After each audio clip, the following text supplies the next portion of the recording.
In the previous spoiler, it was mentioned that because of his exceptional aptitude in mental state cultivation, Hong earned the recognition of a true god-level powerhouse and began training under the guidance of the Gold Void Master.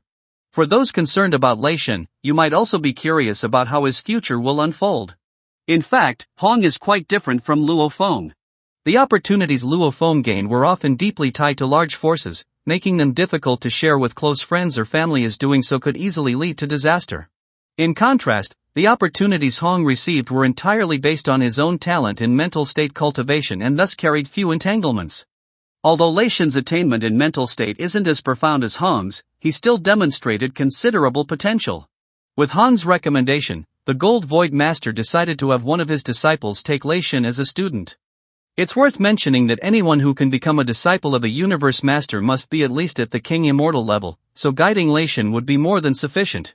Back to the storyline. Luo Feng discovered that Earth possessed a mysterious ability where it could evolve the souls of lifeforms born on it. Luo Feng clearly realized that Earth's value had grown beyond his ability to control, and would inevitably attract the interest and competition of transcendental powers like the Virtual Universe Company and the Huge Axe Dojo. As expected, the Virtual Universe Company soon dispatched 2 Universe Venerables, including Venerable Nine Sword, to negotiate Earth's ownership with Luo Feng. In truth, given the status and power of the Virtual Universe Company, they had no need to negotiate with Luo Feng at all. Do you remember what I mentioned earlier? Within human territory, there are 1008 universe countries governed by the Virtual Universe Company and the Huge Axe Dojo. The Qianwu Universe Country, where Earth is located, falls directly under the jurisdiction of the Virtual Universe Company. Theoretically, they could have simply revoked Luo Feng's title of Lord of the Galaxy without offering any compensation. Especially since Luo Feng's current strength was far from enough to resist them. However, the Virtual Universe Company did not choose coercive means. On one hand, Luo Feng's potential made him worthy of heavy investment. On the other hand, the company's stature and foundation made them disinclined to suppress a rising star. So, they offered Luo Feng 2 options.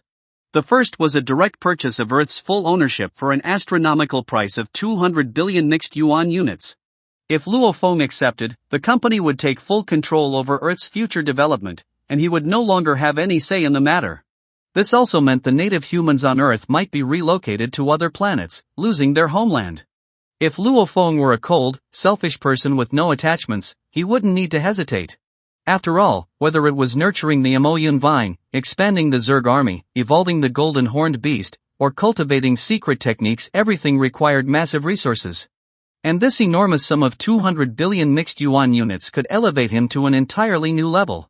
Don't forget, top-tier secret manuals like time-space scribbles come with jaw-dropping prices, and Luo Feng had an urgent need for resources. Yet Luo Feng remained unmoved and resolutely rejected the offer. It was precisely this unwavering determination to protect his home and his refusal to be swayed by wealth that made him particularly admirable among the countless powerful beings of the universe. In the end, Luo Feng chose to accept the second option offered by the Virtual Universe Company, shared ownership of Earth between himself and the company. Under this arrangement, humans on Earth could retain residential rights to the land, while the vast oceans and airspace above would belong to the company. As compensation, Luo Feng would receive 50 billion mixed yuan units in installments, and the native humans of Earth would gain access to resources and systematic training from the Virtual Universe Company. Luo Feng's decision earned sincere respect from the 2 universe venerables. After all, 200 billion mixed yuan units was a tremendous fortune even for universe venerables. Although the Virtual Universe Company had immense financial power and viewed 50 billion as just the tip of the iceberg, they still chose to release this payment in stages. And since Luo Feng was currently only at the Domain Master level, he would initially receive just 5 million mixed yuan units. The remaining 90% would only be released incrementally as he advanced to the World Master and Immortal levels. On the surface, this seems to be for Luo Feng's own safety. After all, it would be extremely dangerous for a low-level cultivator to hold such massive wealth. But at a deeper level, the logic is this: the Virtual Universe Company knows that even among their most heavily invested geniuses, only a rare few actually break through to the immortal level. Over 90% fall along the path to becoming strong. Thus, they had no intention of staking such an enormous sum on a young man who had yet to mature. Luo Feng held no resentment over this. On the contrary, it made him all the more aware of one truth: where he was still not strong enough. In fact, he didn't even know that the real force behind this Earth ownership negotiation wasn't the virtual universe company itself, but a top-tier organization hidden behind it, the Hong Alliance. The threshold to join the Hong Alliance is extremely high, where only those who have reached the King Immortal level are qualified to enter. This illustrates just how elite the organization is. It also explains why Babata, who once served as the intelligent assistant to Huyen Bo, was entirely unaware of the Hong Alliance's existence. After all, Huyen Bo was merely a barely qualified Marquis Immortal level powerhouse. In fact, the core members of the 5 great transcendent human powers are all members of the Hong Alliance. Together, they shape the future development direction of the entire human race. Thus, the negotiation over Earth's ownership was not just a resource exchange, but also a formal recognition by the highest echelons of the 5 great powers of Earth's potential. In other words, Earth has now, to a certain degree, been regarded as one of the key factors that may influence the future trajectory of the human race. After Luo Feng signed the agreement with the Virtual Universe Company, the company immediately dispatched large forces to build a floating city above Earth's oceans and established a temple on the edge of the solar system, stationing powerful beings there to show an unprecedented level of attention to Earth. Despite the large-scale construction, the Virtual Universe Company adhered strictly to its promise of not disturbing the daily lives of Earth's native inhabitants. At the same time, according to the original storyline, Luo Feng should have received an evaluation from Universe Venerables under the Virtual Universe Company, who oversee the highest points mission for his performance in its first stage.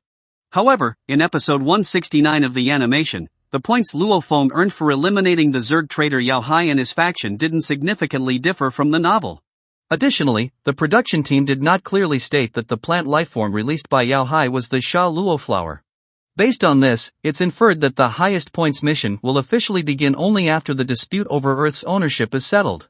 This also means that Luo Feng's judgment and purge of the high-ranking members of the corrupt slave organization during the first stage will likely be fully depicted in the upcoming episodes. We'll skip the details of the judgment process here and go straight to how the Universe Venerables evaluated Luo Feng's actions.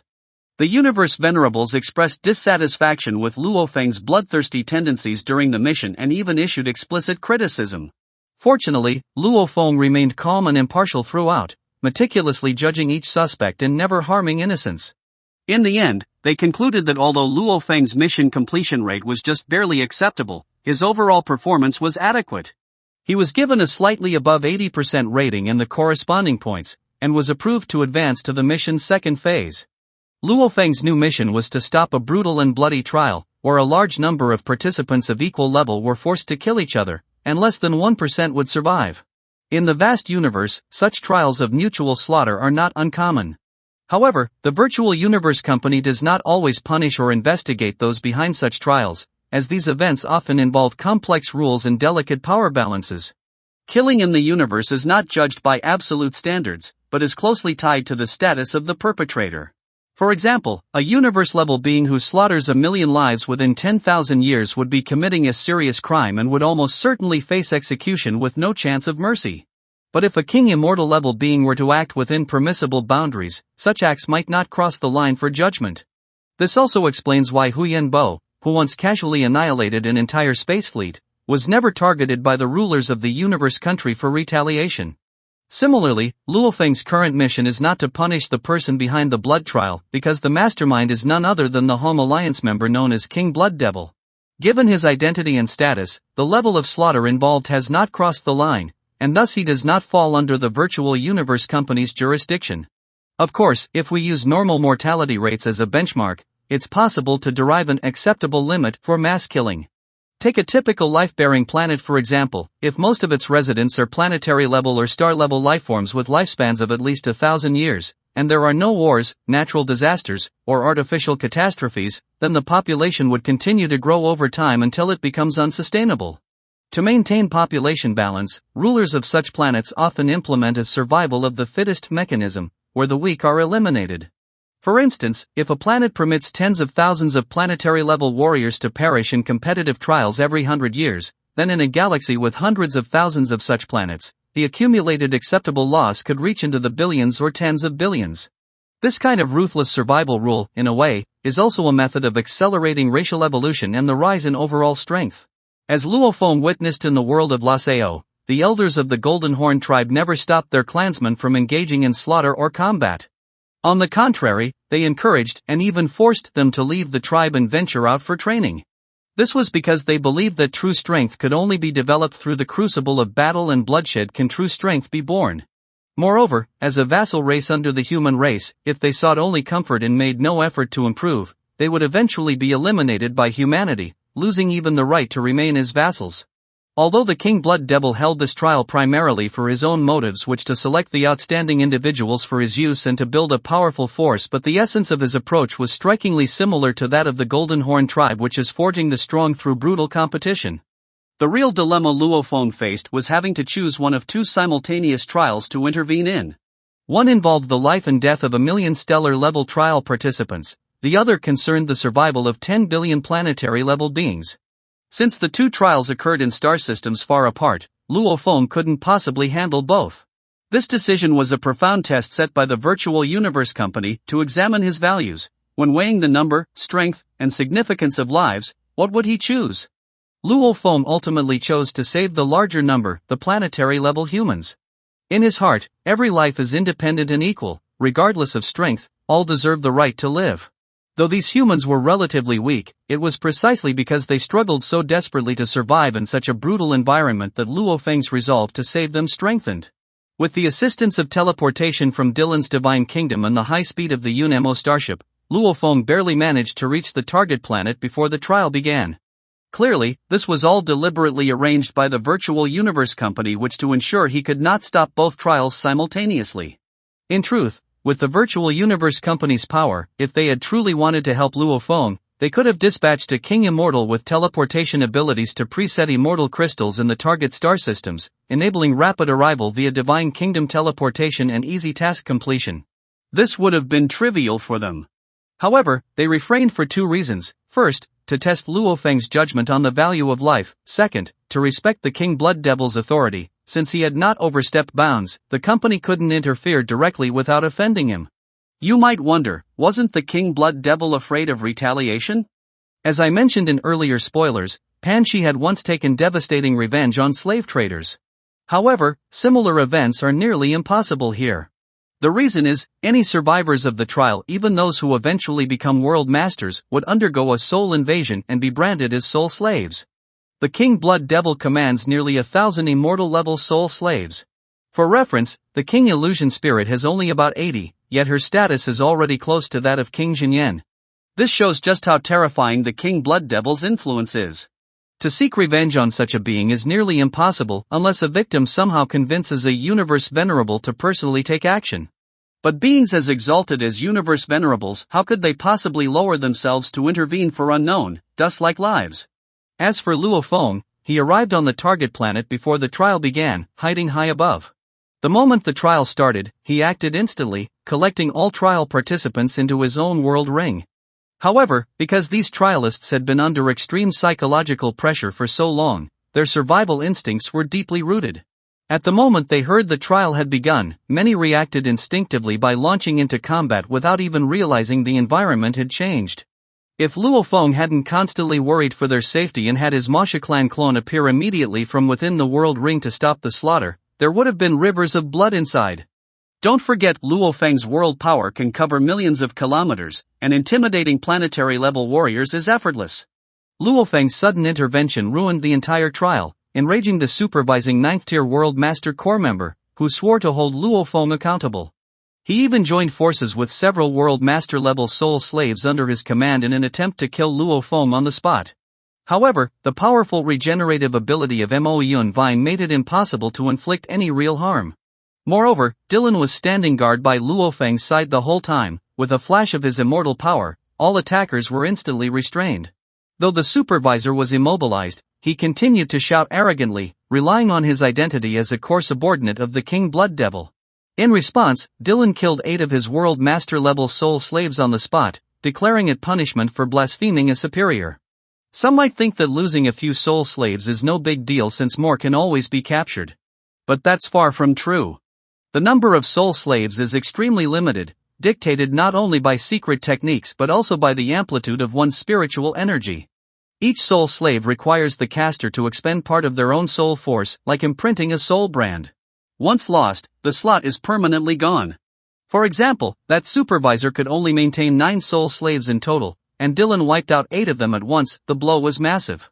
After successfully rescuing all trial participants, Luo Feng followed the virtual universe company's plan and traveled to the designated planet to hand them over to the receiving personnel, ensuring they were properly resettled and could return to normal lives. The universe venerables greatly approved of Luo Feng's performance, believing that he made no distinction based on power levels, instead prioritizing the saving of more lives. This attitude earned their admiration.